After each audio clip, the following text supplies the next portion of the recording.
예, 안녕하세요. 예, 매경자이언트TV의 안갑성 기자입니다. 삼성전자를 시작으로 이제 반도체 IT 기업들의 2023년도 1분기 실적 발표 시즌이 본격화되고 있는데요. 올해 주식시장 솔직히 배터리 없으신 분들 아쉬울 겁니다. 그런데 배터리 없으신 분들 실망하시면 안 됩니다. 반도체 IT 주식에도 본격적인 뭔가 물이 들어오고 있는 느낌인데요. 10년간 IT 산업을 파고드실 IT의 신 이용수 HSL 파트너스 대표님 모시고 말씀 나눠보겠습니다. 안녕하세요. 네, 안녕하십니까? 자, 대표님을 사실 올해 1월에 이제 스튜디오에 모셨었는데, 그 뒤로 반도체 업종에서도 그동안 작년에 이제, 어두웠던 한 해를 끝내고, 올해 좀 되게 수익률, 그래도 괜찮은 수익률 보여준 종목들이 좀 나오고 있어서, 예, 뭐 사실 뭐, 작년부터 강조해 주셨던 한미 반도체, 방송 보신 분들은 아셨겠지만, 한미 반도체 지금 분위기 좋습니다. 그러다 보니까 최근에 뭐 너무 굵직한 이벤트 너무 많았습니다. 챗 GPT도 있고, 뭐 미국의 칩스법, 또 K-칩스법, 그리고 삼성전자의 엄청난 또 용인과 아산의 투자, 클러스터 조성 계획이 발표되면서 이 관련 소부장 주식까지 같이 움직이고 있는데, 일단 전체적으로, 그동안 있었던 일 중에 좀 그 세상의 거대한 변화를 일으킬 챗 GPT에 대해서 좀 어떻게 보시는지 궁금합니다. 일단 큰 변화를 가져올 것 같아요. 이제 저는 지난 10년간의 가장 큰 변화는 모바일 혁명이라고 생각하거든요. 모바일 혁명이 지난 10년간의 어떤 변화를 이끌었고, 향후 10년간의 변화를 이끌 거는 모빌리티 혁명이라고 생각을 했어요. 전기차. 네. 최근에 조금 이제 뷰를 바꿨는데요.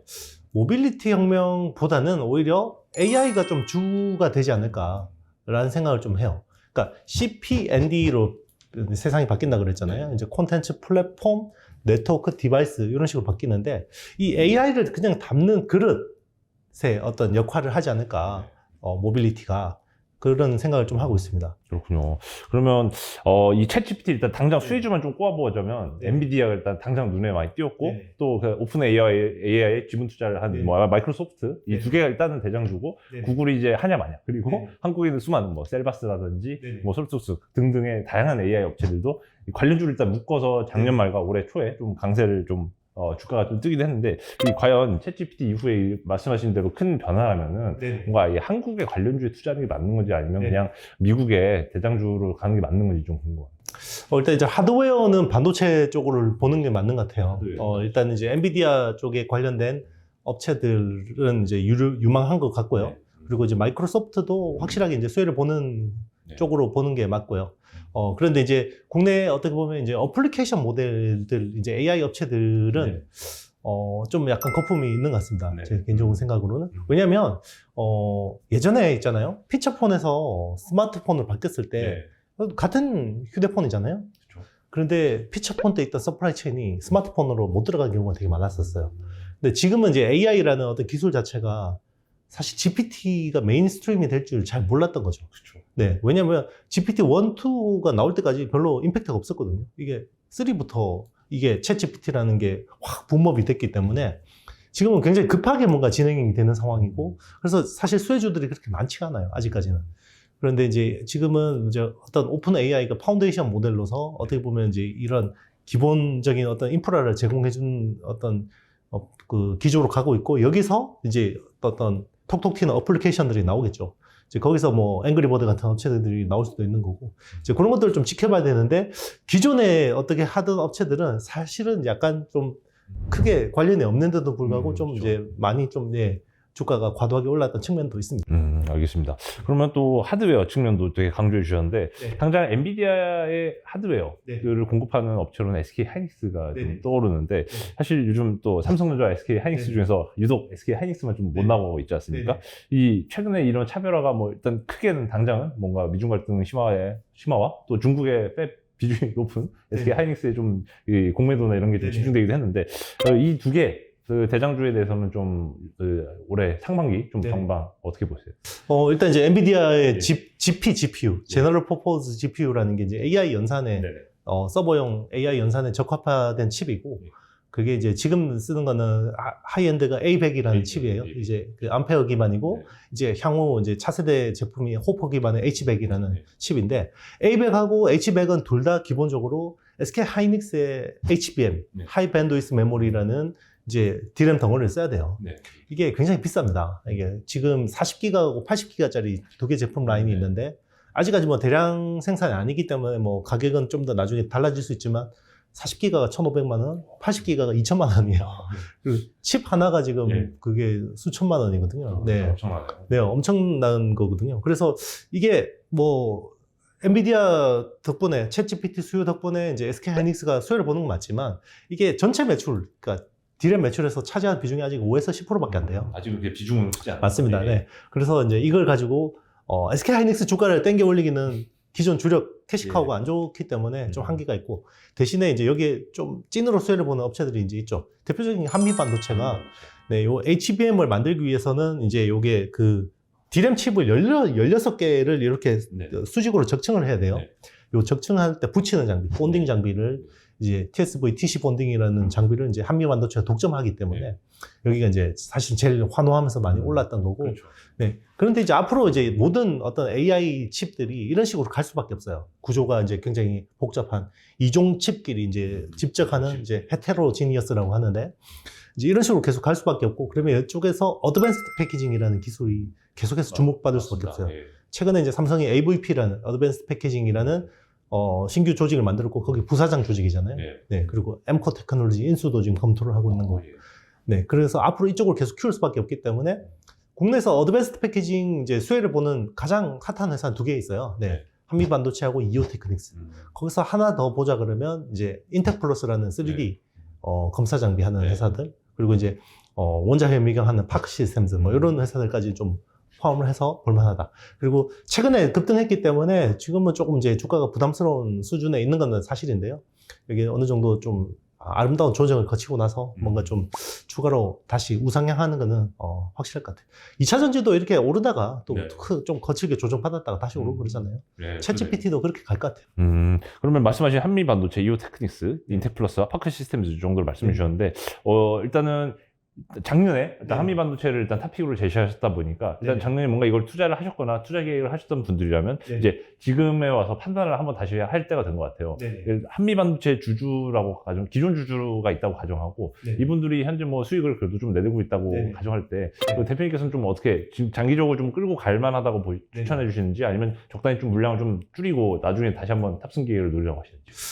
그냥 뭐 그 본업이 바쁘시고 뭐 이렇게 시세창 열심히 보실 시간이 없으신 분들은 뭐 계속 자기가 이제 분할 매수해서 간다 그러면 크게 문제 없을 것 같고, 그래도 이제 단기적으로 좀 이렇게 내가 좀 손실 보는 게 속상하다, 좀 차익 실현에 대한 욕구가 좀 있다 그러면 뭐 일부 비중을 좀 덜어서 또 1분기, 2분기 실적은 좀 슬로우 할 수밖에 없거든요. 근데 실적이 안 좋게 나온다고 해서 주가가 빠질 거라는 보장은 없어요. 지금 뭐 요즘엔 뭐 배드 이즈 굿이잖아요. 실적이 안 좋으면 주가가 오르는 경우도 많으니까, 그러면 이제 약간, 1분기 실적을 기점으로 비중 조절을 좀 하는 것도 나쁘진 않다고 보고 있습니다. 알겠습니다. 또 이 사실 AI 테마주 말씀 꺼낸 김에 네. 사실 한국에서 작년 말부터 로봇 테마주도 좀 이제 네. 핫했는데요. 여전히 사실 뭐 삼성, 뭐 레인보우 로보틱스처럼 네. 삼성의 뭔가 지분 투자가 뭐 전격적으로 단행되는 곳은 주가는 여전히 사실 전에 비해서는 되게 높게 유지를 잘 하고 있는데, 이 로봇 테마주도 역시 뭔가 이 말씀하신 대로 단기 열풍에 그치는 건지, 아니면 정말 이 한국의 이 산업 로봇 도입이 확대되면서 네. 정말 이 협동 로봇의 시대가 열리는 건지 네. 어떻게 보시는지 좀 궁금합니다. 일단 제가 CPND라고 이야기했잖아요. 네. 디바이스에서 제일 중요한 부분이 자율주행차고 로봇이에요. 네. 이거는 트렌드예요. 트렌드인데 다만 주가적으로 단기간에 좀 과도하게 과열된 측면이 있기 때문에 뭐 산업이 이렇게 가는 거는 맞지만 그 또 주가도 똑같이 동행하지는 않거든요. 약간 좀 앞서거니 하거나 아니면 뒤서거니 하는데 그런 것들 잘 보고 투자를 하셔야 될 것 같고, 그리고 이제 또 트렌드가 간다고 해서 지금 있는 이 기업들이 위너가 될 거라는 보장은 없어요.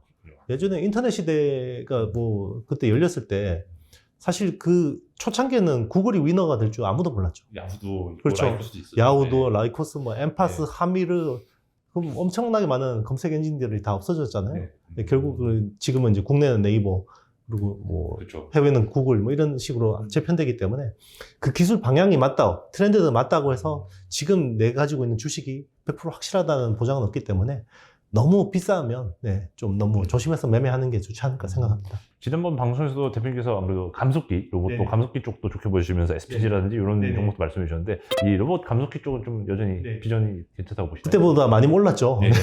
많이 올라서 저는 이제 일단은 비싼 건 별로 안 좋아합니다. 그래서 다시 또 이렇게 싸고 경쟁적인 회사들을 좀 이제 발굴하는 노력들이 예. 필요하지 않나 생각합니다. 예.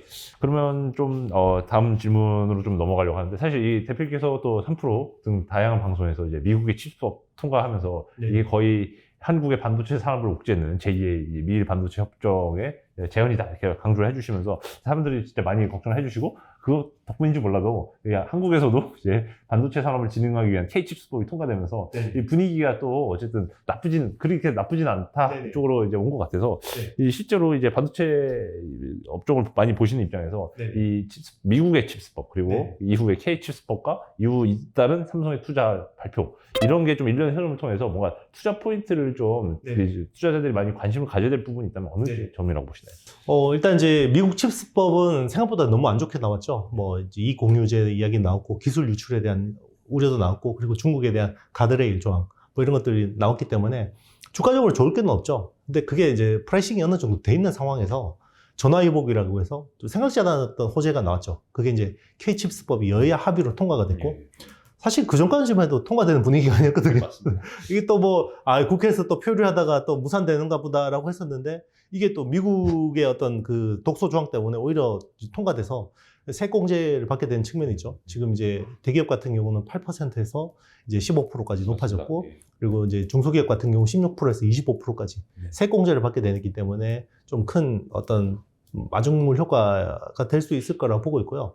그리고 용인 반도체 클러스터 같은 경우는 미국에 대한 압박 성격이 있어요. 네.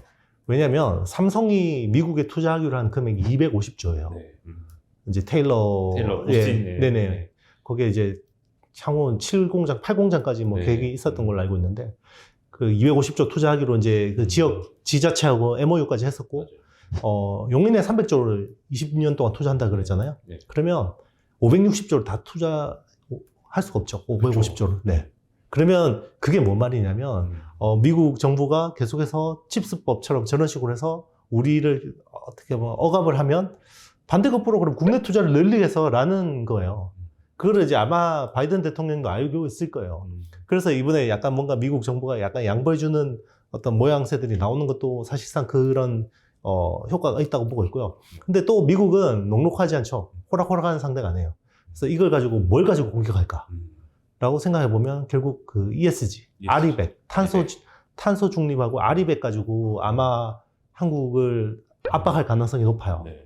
왜냐면 아리백을 하려면 우리나라에서 신재생 에너지로 지금 반도체 팹을 돌려야 되는데 우리나라 신재생 에너지 조달 비중이 엄청 낮거든요. 네. 네. 인도보다 낮거든요. 네. 그러니까 이거를 뭐 만약에 300조 투자를 어떻게 하냐 이제 그런 것들이 있기 때문에 만약에 그런 이슈들이 또 요즘에 뉴스가 조금씩 나오고 있는데 네. 그러면 또 이제 신재생 에너지 관련주들 태양광이라든지 뭐 이런 관련주들이 한번 움직일 수 있다고 보고 있고요.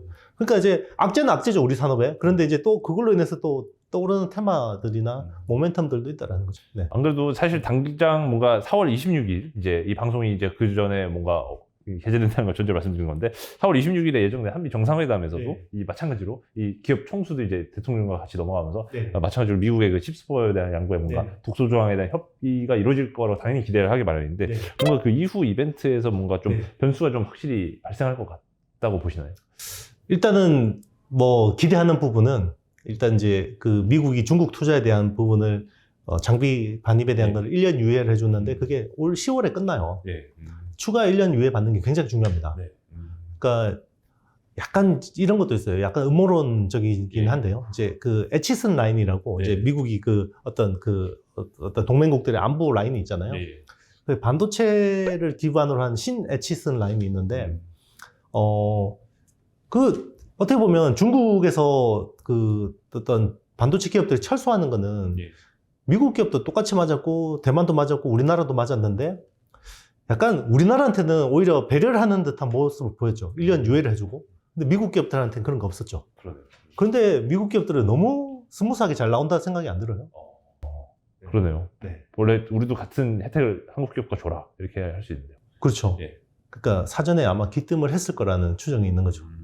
그러면 이제 여기 신 에치슨 라인에서 우리나라 반도체가 배제가 된 건가?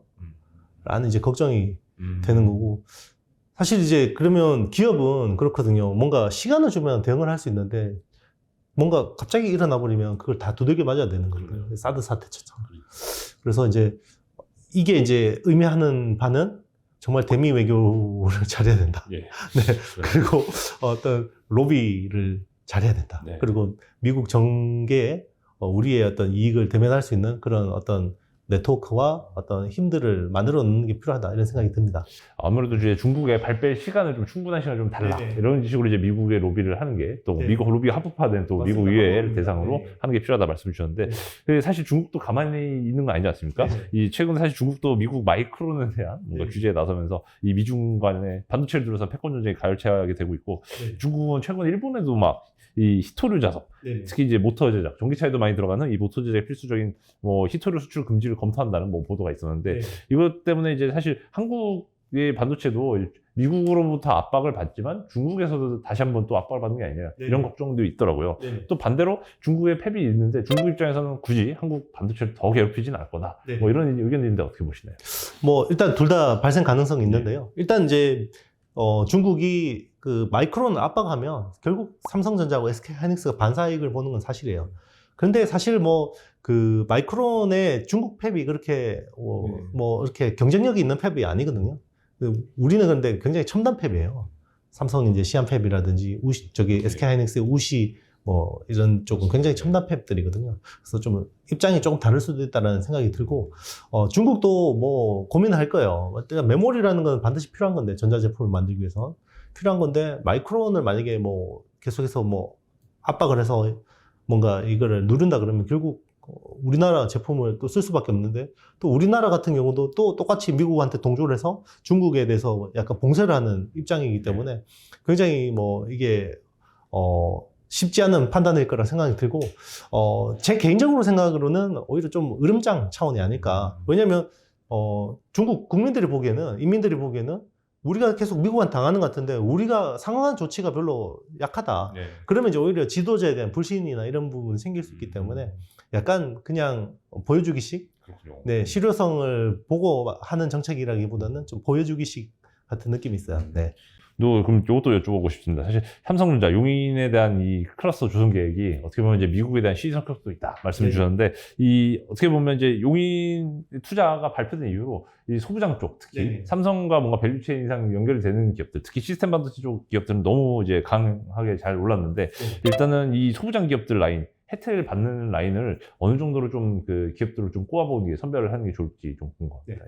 일단 그 삼성전자 서프라이 체인 예. 중에서 일단 시스템 반도체 사업 비중이 예. 높은 회사들이 제일 유력할 거고, 그리고 어느 정도 규모가 있는 회사들이 제일 유력, 예. 좀 수혜를 많이 볼 수 있어요. 왜냐하면 토지를 뭐 받거나 뭐 인력 유치를 하거나 이런 부분에서 좀 수혜를 많이 볼 수가 있거든요. 아무래도 좀 영세한 기업들은 좀 이제 그 어떻게 보면 한계가 좀 그렇죠. 어느 정도 예. 있을 수 있잖아요. 그리고 여기에 또 이제 일본이나 또 해외 기업들, 글로벌 네. 기업들도 다 들어오는 거거든요. 우리 기업만으로 세팅이 되는 게 아니기 때문에 이제 그런 부분을 좀 잘 유심히 보면 좋을 것 같고, 특히나 요 용인 팹은 시스템 반도체 팹이 5개 들어오는 거예요. 네. 그래서 파운드리 관련된 서프라이 체인들을 좀 압축해서 보는 게 좀 더 이제 승률을 높일 수 있는 게임이 아닐까 생각합니다. 그럼 혹시 사실 이 관련주 주가 동향만 보면 예를 들면 네. 이제 그 용인 발표가 이제 클러스터가 발표된 이후로 네. 이제 가온칩스 같은 이제 디자인 하우스라든지 네. 아니면 하나마이크론 같은 이제 후공정 네. 업체들이 보통 이제 주목을 많이 받았는데 이 소부장단에서 좀 아직 네. 대표님께서 보시기에 좀 아직 덜 올랐다 아니면 네. 이 뭔가 이 용인 클러스터 밑그림에 비해서 이 업체도 뭔가 좀 더 부각을 받을 만한 잠재력이 있다 이런 업체는 또 어떤 게 있나요? 일단 제가 기다리고 있는 변수 중에 하나가 네. 이제 삼성의 M&A인데요. 네. M&A를 삼성이 지금 시스템 반도체 쪽 인수 그 네. 계획이 있거든요. 네. 글로벌리 보면 NXP, 네. 세계 네. 2위 차량 반도체 업체나 네. 뭐 온셈이나 아니면 아날로그 디바이스 뭐 네. 이런 회사들을 항상 이제 리스트에 두고 있고, 이게 만약에 인수되면 여기에 또 이제 그 IP 생태계나 뭐 이런 그런 쪽이 확장되기 때문에 네. 그런 쪽에서 이제 수혜를 보는 뭐 디자인 하우스들이나 이런 것들을 봐야 되는 거고, 그리고 지금 또 하나 인수로 거론되고 있는 게 엠코 테크놀로지. 세계 2위 오삿 업체죠. 네. 네, 후공정, 시스템 반도체 후공정 업체이기 때문에, 엠코가 의외로 국내에 굉장히 많아요. 네. 저 생산 시설이. 원래는 아남 반도체였는데, IMF 때 미국으로 넘어간 거거든요. 그래서 엠코 테크놀로지를 만약에 인수하게 되면, 생각보다 이 엠코 테크놀로지의 낙수 효과를 좀 많이 볼 수 있는데, 사실 엠코 테크놀로지가 삼성한테 인수되면 좀 한미 반도체는 이오테크닉스, 인텍플러스 이런 회사들은 좋아질 수 있어요. 그리고 특히나 이제 기판 업체들, 뭐 대덕전자, 신텍, 뭐 이런 회사들도 전반적으로 서프라이 체인이 많이 좋아질 수 있는 거고. 최근에 그리고 하나 마이크론이 좀 이제 부상하게 된 것도 그 삼성의 온양패배, 그러니까 후공정 라인을 그를 장비를 그냥 이제 이렇게 주는 거잖아요. 네, 이제 뭐 처음에는 이제 무료로 준다고 했다가 나중에는 5년에 걸쳐서 이제 갚는 걸로 이렇게 이야기가 나왔는데, 그러면 이거를 팹을 이제 장비를 다 뜯어내서 스크랩해서 주면 이거 비어 있는데 뭘 하겠어요? 새로 어드밴스드 패키징 라인을 꾸릴 가능성이 높죠. 그러면 똑같이 후공정 쪽으로도 좀 수혜를 보는 건데, 저는 이제 약간 그 국내 오사 투자는 조금 이제 중립적으로 봐요. 왜냐면 국내에서 어드밴스드 패키징을 할 만한 어떤 기술과 규모가 되는 회사들이 별로 없어요. 만약에 뭐 엠코 테크놀로지 인수가 무산되고 만약에 국내 기업을 키워야 된다 그러면 국내 오사 중에 그래도 키울 만한 회사는 하나 마이크론, SFI 반도체 뭐 그 정도라고 보고 있고요. 만약에 그게 아니다 그러면 국내 오사 업체들은 사실은 만약에 엠코 쪽에 만약에 몰아줄 것 같거든요. 어드밴스드 패키징 쪽을. 네, 그러면 이제 국내 오사들한테는 그렇게 긍정적인 모멘텀인가? 라는 생각도 좀 들어요. 오히려 물량만 뺏기는 게. 그러니까 이제 하이엔드 쪽이 이제 못하는 거죠. 이제 다치는 거죠. 그러니까 지금처럼 이제 계속해서 미드 로우 쪽만 해야 되니까 부가가치가 없잖아요. 맞아요. 네. 알겠습니다. 또 후공정 하니까 최근에 뭐 이제 두산 테스나라든지 이런 업체들도 좀 거론은 되고 있는데 이들 기업에 대한 좀 후공정 뭔가 좀 다른 이 오사트 쪽 말고 다른 부분의 후공정 쪽은 어떻게 보시나요? 일단 테스트 하우스는 뭐 생각보다 나쁘진 않을 수 있어요. 그러니까 테스트만 전문으로 하는 회사들이 이제 있는데 그게 이제 두산 테스트 쪽하고 이제 네페스 아크 같은 회사들인데 거기는 어쨌든 테스트 전문 하우스고, 그리고 이제 이 회사들이 지금 타깃으로 하는 게 두산 테스나 같은 경우는 기존에 이제 시모스 이미지 센서 쪽도 열심히 하고 있는데 이제 차량 반도체 쪽. 최근에 그 삼성 파운드리가 차량 반도체 쪽 수주 흐름이 되게 좋잖아요. 최근에 이제 암바렐라 5나노 그 칩을 수주를 했고, 그리고 최근에 모빌아이 그 IQ 라인업을 몇 개 또 TSMC가 독점하던 걸 일부 가져왔고, 그리고 엔비디아 그 차량용 그 AP 쪽도 8나노 공제를 가져왔잖아요. 그리고 이제 지금 테슬라 같은 경우 2019년 이후로 지금 FSD 3세대부터 4세대 이제 8나노는 하는 걸로 알고 있고, 그 다음에 이제 그 다음 버전이 이제 5나노인데 이게 또 TSMC하고 어떻게 될지는 모르지만, 모바일 AP 쪽은 별로지만 차량용 AP 쪽은 수주 흐름이 되게 좋거든요. 그러면 이거를 생산했을 때 또 테스트 전문 하우스가 또 이제 두산 테스나는 좀 수혜를 볼 수 있다 이런 그림이 있기 때문에 좀 이제 기대감이 있죠. 사실 아까 말씀하신 대로 삼성전자가 M&A 또 재료가 있는데, 이게 말씀하신 대로 최근에 삼성 파운드리가 워낙 차량용 AP에 대한 수주 실적이 좋기 때문에 당연히 시너지를 낼 수 있는 뭐 NXP라든지 뭐 온세미 이렇게 차량용 반도체로 뭔가 좀 더 갈 수 있는 이런 라인업을 좀 더 M&A에 대비한 뭔가 투자처로도 좀 이제 주목을 해주셨어요. 그리고 이제 자동차 쪽이 의외로 약간 경험과 노하우가 필요해요. 이제 그 어떤 트랙 레코드가 되게 중요한데, 왜냐면 이게 그 어떤 요구 스펙들이나 조건들이 까다롭거든요. 이제 그러면 모바일하고의 또 다른 어떤 그런 어떤 그 경험들이 필요한 거예요. 아무래도 뭐 내구 연한이라든지 뭐 가동 환경이 좀 더 엄격하다 보니까 자동차가. 그렇죠. 거기에 맞게 테스트하는 것들이 필요하거든요. 그러면 이제 그런 것들 기준들이나 이런 것들을 만약에 안 하던 업체, 그냥 기존에 어떤 모바일만 하던 회사가 이걸 맡으려면 좀 시간이 필요한데, 두산 테스나 같은 경우는 아무래도 전장 쪽으로 좀 해온 경험들이 있기 때문에 좀 상대적으로 수혜를 볼 수 있지 않을까, 이런 기대감이 있습니다. 알겠습니다. 또 이것도 여쭤보려고 하는데, 이제 메모리 반도체, 그래도 사실 방금 이제 대표님께서 말씀해 주셨지만 SK 하이닉스가 아무리 뭐 챗GPT 시대를 맞아서 HBM 고대역 메모리를 이제 납품하더라도 결국 이제 주력 사업인 메모리 반도체 업황이 좀 돌아서야지 주가 삼성전자나 SK 하이닉스 주가도 좀 돌아설 것 같은데, 일전 방송에서 말씀하신 대로 올해 뭐 2분기 정도면 뭔가 이 반도체, 메모리 반도체 재고가 뭔가 좀 피크아웃 하는 게 가셔야 되지 않을까. 그때 당시에 말씀 주셨는데, 요즘 그 여전히 사실 판가 자체는 좀 하락 압력을 계속 여전히 받고 있고, 사실 감산 조치가 이제 효과를 발휘할 것 같긴 한데, 뭐 재고 자산이 두드러지게 막 급락하고 있다, 이런 추세는 또 안 보이거든요. 어떻게 좀 보시는지 궁금해요. 일단 이제 요즘 다니면 저한테 재고 되게 많이 물어보시거든요. 일단 이제 확실하게 말씀드리면 모바일 AP 쪽하고 메모리 쪽은 재고가 아직도 많은 수준이에요. 많은 수준인데 불구하고 왜 자꾸 바닥론에 대해서 이야기를 하냐면 순서가 올 것 같다는 느낌이 오는 거죠. 왜냐면 실제로 이제 MLCC 같은 수동 소자들이나 네. 아니면 디스플레이 드라이버 IC 쪽, 네. 그리고 뭐 디스플레이 패널, 그리고 차량 반도체 쪽은 재고가 빠른 속도로 감소하고 있어요. 그래서 아마 이런 쪽에서 재고가 감소하면 당연히 그 다음 순서는 메모리하고 AP 쪽이라고 볼 수가 있는 거죠. 네. 그런 이제 기대감들이 이제 서서히 반영되는 거고, 그게 이제 빠르면 이제 2분기 말, 이번 분기 말이나 늦어도 내년 3분기쯤에는 이게 이제 가시화될 거고, 주가는 빨리 당겨버리는 거죠. 그래서 사실 1분기에 좀 반도체 섹터 주가가 좀 과도하게 올랐던 측면은 있는데, 또 최근에 좀 어느 정도 조정을 받고 있기 때문에 다시 또 우상향할 수 있는 그림은 충분하다 보고 있고요. 저는 이제 반도체 투자를 하시는 분들이 한번 단기 고비가 1분기 실적 발표라고 봐요. 예. 만약에 지난주에 제가 이 영상을 찍었다 그러면 좀 부담스럽다. 1분기 실적 나올 때까지. 왜냐면 주가가 너무 빨리 반영을 해버리니까 물론 1분기 실적은 다 안 좋다라고 알고 있지만 이게 주가가 높은 상태에서 맞으면 부담스러운 네. 상황이었거든요. 근데 지금은 어느 정도 이제 그 올랐던 거에서 어느 정도 한 많게는 절반 아니면 뭐 3분의 1 정도는 지금 그렇죠. 조정을 받았기 때문에 1분기 실적이 오히려 크게 뭐 아직 좀 시간 한 달 정도 남아있기 예. 때문에 좀 보긴 해야 되는데, 지금 수준의 주가 레벨이라 그러면 1분기 실적 때문에 부러질 것 같지는 않거든요. 그러면 충분히 지금 잘 사놓으면 하반기는 또 내년 업황을 보잖아요. 예. 내년 업황은 저는 되게 좋게 보거든요. 그러면 충분히 기회가 있다고 보고 있습니다.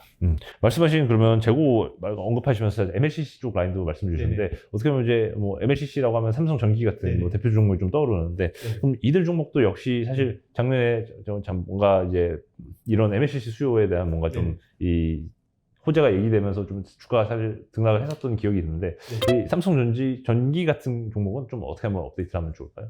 삼성전기는 좋게 보고 있어요. 요즘에 되게 좋게 보고 있고, 삼성전기가 지금 재고 수준이 한 45일치 정도면 굉장히 건전한 수준이거든요.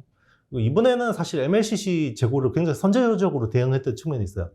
사실 메모리 반도체만큼은 아니지만 MLCC도 이게 막 그 사이클에 따라서 등락이 워낙 크다 보니까 삼성전기는 뭔가 좀 빨리 캐치를 했던 것 같아요. 그래서 21년부터 약간 재고 어느 정도 관리에 들어갔었고, 그래서 작년 내내 약간 재고 조정을 했어요. 그래서 주가가 약했던 부분인데, 보통은 메모리가 반등하고 MLCC 같은 게 반등하는 게 순서거든요. 근데 이번에는 MLCC가 먼저 오를 수도 있겠다는 생각도 있어요. 네. 전체적으로 아무래도 이 반도체 사이클도 과거에는 뭐 2, 3년 정도의 사이클이 주기로 반복된다 이런 얘기가 많았는데, 요즘 들어서 뭐 다른 애널리스트 분들도 사이클 자체가 업황 자체도 사이클이 빨랐다 이런 분석을 많이 내놓고 계시는데, 어떻게 대표님도 동의하시나요?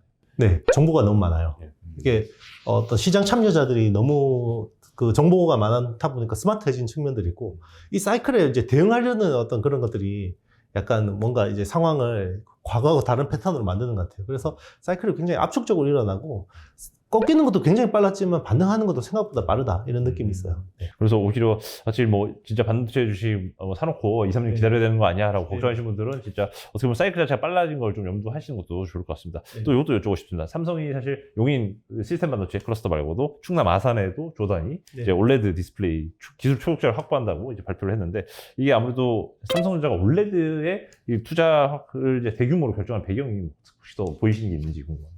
일단 이제 주고 고객사인 애플의 의향이죠. 네, 애플이 2016년도에 그때 OLED 사이클이 크게 일어났던 거는 그때 아이폰이 LCD에서 OLED로 바뀌는 사이클이었거든요. 그때 이제 한 방에 12조 투자했죠. 그래가지고 막 대규모 투자가 일어났었고, 그 뒤로는 뭐 이렇게 투자가 막 지지부진했어요. 그래서 디스플레이 업체들이 되게 힘들었거든요. 근데 이번에는 아이패드 사이클이에요. 그래서 아이패드가 지금은 이제 그 LCD에서 이제 OLED로 바뀌는 건데, 사실은 좀 기대를 안 했던 측면들이 있는데, 왜냐면 재작년만 분위기만 봐도 애플이 미니 LED 쪽으로 가는 방향으로 계속 생각을 했었어요. 그래서 패드하고 노트북 쪽은 미니 LED 쪽이겠구나라고 했는데, 이게 애플이 그 미니 LED 가지고 코스트를 낮췄는데 한계가 있고, 그리고 이게 두께하고 무게 이슈가 있다 보니까 결국 이제 OLED 쪽으로 이제 전환을 한 건데, 중요한 게 패널 가격이 몇백 올라요. LCD 대비해서. 근데 이제 이거를 뭐 만약에 이제 뭐 아이패드 모델 같은 경우는 799불, 799불짜리가 이제 만약에 OLED를 채택하면 한 200불, 300불 올려야 되거든요. 네. 999 뭐 이렇게. 네네, 그렇죠. 네. 그런데 이거를 전 세계 메이커 중에 아주 드물게 판가에 전가할 수 있는 회사죠. 네. 일단 사고만큼 박으면 사잖아요. 네. 그렇기 때문에 이제 어느 정도 불확실성이 적은 거죠. 만약에 삼성 무선 사업부에서 이렇게 한다 그랬으면 아마 삼성 디스플레이가 투자를 네, 이렇게 네, 뭐 유보적으로 했을 수도 있는데 일단 이제 애플이 한다 그러니까 좀 확신이 생긴 것 같고 또 하나 측면이 이제 지금 OLED 쪽 서플라이 체인에서 보면 원래 애플이 삼성 디스플레이 의존도를 되게 줄이고 싶어 했었어요. 그런데 이게 뭐 작년에도 LTPO하고 펀치홀 이슈가 있었지만 비셈 현상 뭐 이런 것들 때문에 지금 LG 디스플레이하고 BOE가 잘 못해요. 하이엔드 쪽은. 네. 그러다 보니까 이제 작년에 삼성 디스플레이가 엄청나게 돈을 많이 벌어서 오히려 삼성전자한테 20조 빌려주고 그죠? 지금 LG 디스플레이는 돈이 없어가지고 네, 막 지금 LG전자한테 1조 원 차입을 했는데 원래는 애플 쪽에서 뭐 선수금을 지원하는 이런 안들이 있었나 봐요. 그런데 아마 기술에 대한 이게 미흡하다 보니까 그게 아마 지금 최근에 무산됐다는 이야기가 있고 이래서 왜냐하면 정착기 한 대가 지금 뭐 7천억, 8천억인데 지금 1조 가지고 안 되거든요. 근데 지금 8세대에 투자를 해야 되기 때문에 LGD도 그러면 이제 지금 LGD가 이렇게 약해져 있고 BOE는 뭐 또 비셈 현상의 어떤 품질 이슈가 있기 때문에 이번에 베팅을 해도 우리가 상당 부분 먹을 수 있겠다라는 판단이 든 것 같아요. 그래서 삼성 디스플레이가 이제 4조 원의 어떤 베팅을 한 것 같고 그래서 이렇게 보면 삼성 쪽 서플라이 체인, 삼성 디스플레이 쪽 서플라이 체인을 보는 게 맞지 않나, OLED는 그런 생각이 있습니다. 맞습니다. 그러면 말씀하신 대로 이 삼성 디스플레이 향 이제 서플라이 체인 업체들로 이제 거론되는 업체들이 뭐 인장기 하는 힘스라든지 뭐 아니면 리페어 검사 장비를 하는 HB 테크놀로지 그리고 저 제이스텍 본딩 장비 쪽 납품하죠. 이거 말고도 좀 뭐 시각 쪽 업체에서 캠트로닉스라는 뭐 원익 아이피스 이런 뭐 전통적인 업체들이 있는데 뭐 이 디스플레이 소부장단에서는 뭔가 좀 투자 아이디어를 좀 발굴할 만한 게 있을까요? 일단 만약에 이제 장비 쪽에서 탑픽을 뽑으라 그런다 그러면 저는 ICD가 제일 탑픽이고요. 일단 뭐 주가가 이제 좀 약간 막 선반영 되긴 했지만 더 갈 수 있다고 보고 있고요. ICD는 이제 그 디스플레이 쪽 드라이 에처, 그러니까 건식 시각 장비 업체예요. 원래는 이제 도쿄 일렉트론 쪽이 이제 장악하던 시장을 이제 밀어내고, 이제 지금 ICD가 점유율을 50% 이상 국내에서 차지하고 있고, 삼성도 거래하고, LG 디스플레이도 거래하고, 중국도 거래합니다. 그리고 이제 이 회사가 이제 전체 매출의 한 50%가 이제 시각 쪽이고, 한 30% 정도가 특이해요. 캐논 도키 쪽에 물류 장비를 납품합니다. 물류 장비요. 그러니까 증착 장비가 이게 1라인이거든요. 그래서 이제 핵심 증착기 쪽은 도키가 하지만 요 나머지 부대 장비들을 저기 ICD가 납품하는데 매년 수주가 나와요. 도키 쪽으로. 그래서 굉장히 ICD의 어떤 이번에 그 투자 사이클에서 레버리지 효과가 크다고 보고 있고 그리고 이제 부품 쪽은 이녹스 첨단 소재. 이런 회사들이 좀 수혜를 볼 수 있고 그리고 이제 그 OLED 재료 유기물을 납품하는 덕산 네오룩스 뭐 이런 회사들 좀 주목해서 볼만하지 않나 생각합니다. ICD 그리고 이녹스 첨단 소재 그리고 덕산 네오룩스 이렇게 세 가지 정도 일단 삼성 OLED 디스플레이 투자의 수혜주로 좀 찝어주셨습니다. 이것도 여쭤보고 싶네요. LG 디스플레이는 이제 주주분들에게는 어떻게 좀 말씀을 하고 계신지. 일단 그 지금 SK 하이닉스하고 똑같은 입장이에요. 자금 조달이 어떻게 될 건지 좀 잘 보고 판단해야 될 것 같아요. 그래서 최근에 LGD 쪽 그 서플라이 체인들이 좀 약하거든요, 주가가. 일단은 지금 돈이 없으면 투자도 못하고 그러면 그 결국 쏟아질 물량을 확보를 못하는 거거든요. 그게 이제 좀 변수입니다. 그래서 자금 조달이 어떻게 되는지 뉴스 흐름들 기점으로 세우고 들으시면 좋을 것 같아요. 그렇습니다. 그럼 뭐 이제 요것도 IT 신께 또 여쭤보겠습니다. 올해 좀 이제 승부를 볼 만한, 승부를 걸 만한 뭔가 10배어까지는 아니더라도 그래도 되게 매력적으로 보시는 종목이 있다면 좀 몇 개 좀 소개해 주세요. 최근에 이제 그 일본 화이트리스트 복귀 때문에 가장 큰 피해를 본 종목이 있어요. 동진세미캠인데요. EUV용 PR을 하는 회사인데 뭐 원래 포토레지스트 쪽이 메인이고요. 그리고 이제 그때 아베 소부장 사태 때문에 EUV용 PR을 국산화 성공했죠. 그래서 이제 디램에 이제 삼성이 원B 공정이 아마 원A인데 원A에 이제 EUV 마스킹이 5개가 들어가는데 그중에 하나에 들어가는 포토레지스트를 국산화를 했거든요. 그래서 좀 이제 오히려 저는 올해는 감익이 안 될 것 같아요. 오히려 증익이 가능하다고 보고 있고 지금 뭐 최근에 그 이슈 때문에 밀렸기 때문에 저는 이제 충분히 저가 매수로 본다 그러면 장기 투자한다 그러면 또 뭐 제2의 한미 반도체처럼 수익을 어느 정도 누릴 수 있지 않을까 생각합니다. 아무래도 가미 이슈가 뭐 이제 증권가에서 좀 제기된 애널리스트 보고서를 통해 제기되다 보니까 사실 이 동지 세미캠 주가가 사실 그 보고서 이후 내릴 때 당시만 하더라도 여기 IR만 좀 하면 이런 회사가 아닌데 이런 반응이 많이 나왔지 않습니까? 그러면 그 솔직히 이 뭔가 산업 현장에서 좀 더 이 스케치를 많이 하시는 입장에서 동지 세미캠 뭐 관계자들이나 아니면 여의도에서는 좀 어떤 식으로 평가를 하고 계신지 궁금합니다. 일단 이제 회사 쪽은 거의 뭐 좀 이렇게 스킨십을 거의 안 하기 때문에 IR 쪽에서 나온 이야기는 거의 없고요.